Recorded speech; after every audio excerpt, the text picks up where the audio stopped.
Hello guys, good morning guys.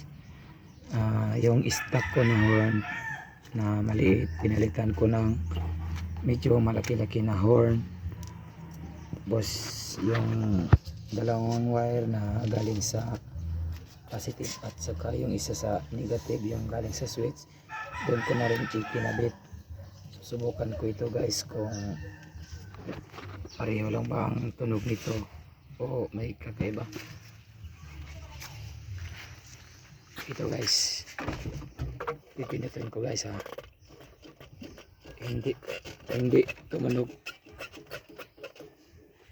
guys. So ang gagawin ko dito, maglalagay ako ng horn relay. Ito yung horn relay na gagamitin ko.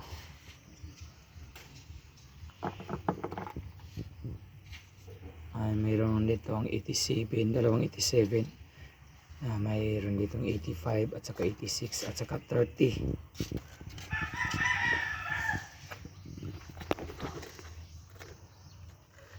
Itong kasama na yung socket. Dito nakalagay yung 87 at dito yung 85. Mas kabila naman 86.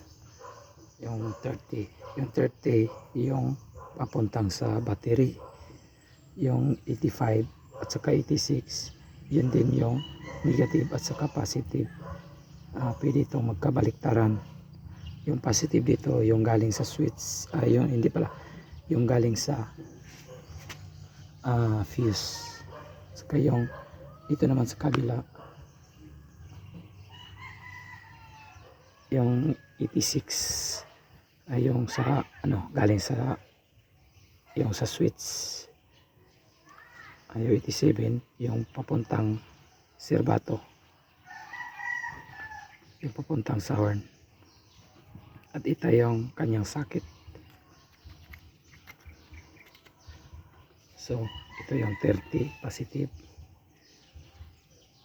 yung galing sa battery. Ito yung papuntang isa, kahit magkabaliktaran naman ito, pwede papuntang horn. Saka yung isa dito yun guys, yung dalawang wire dito na galing sa yung sa stock na wire, tatanggalin lang ito. Tanggalin lang ito guys.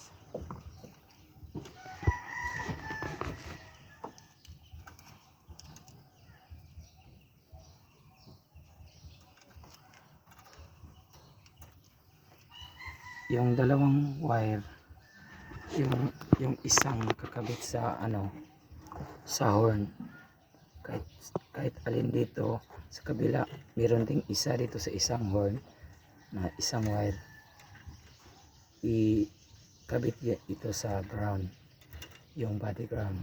Ikakabit ko yan dito. Ito yan guys, dito yung dalawang wire dyan. Yung naiwan na dalawang wire, ito yung isang wire dito sa kabilang horn, saka yung isa naman yung isang wire na sa kabilang horn.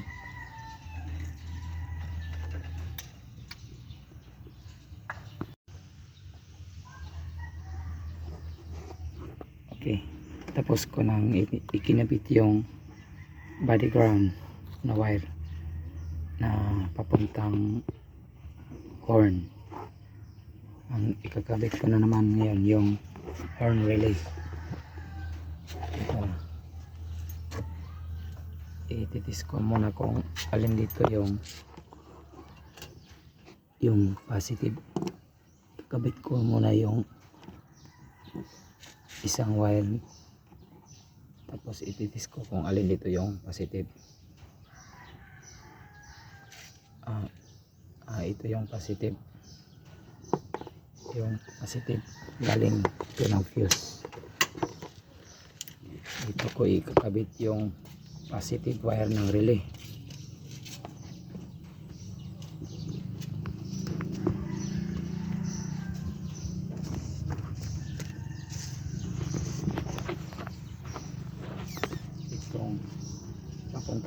battery.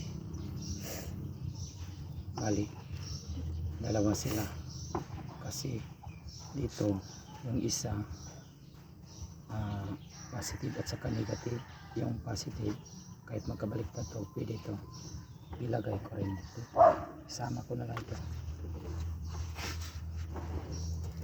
Saka ito naman yung papuntang switch, yung sa steering wheel na switch daw, yung pipindutin mo, ito yung kanyang wire. Saka yung isa na kulay pula dito sa horn,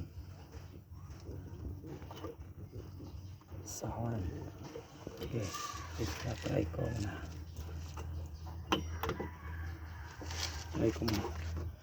na guys, yan lang.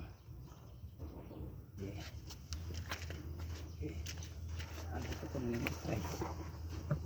Dito ko na lang i-try guys.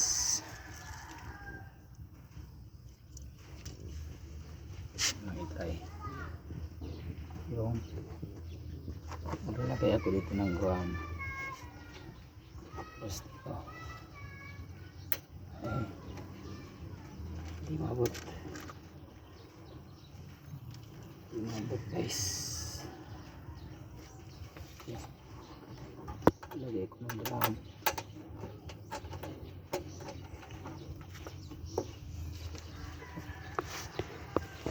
Try ko na guys. Okay, ayos. Subukan ko dito sa switch nya. Ito tumutunog na guys. Okay, success yung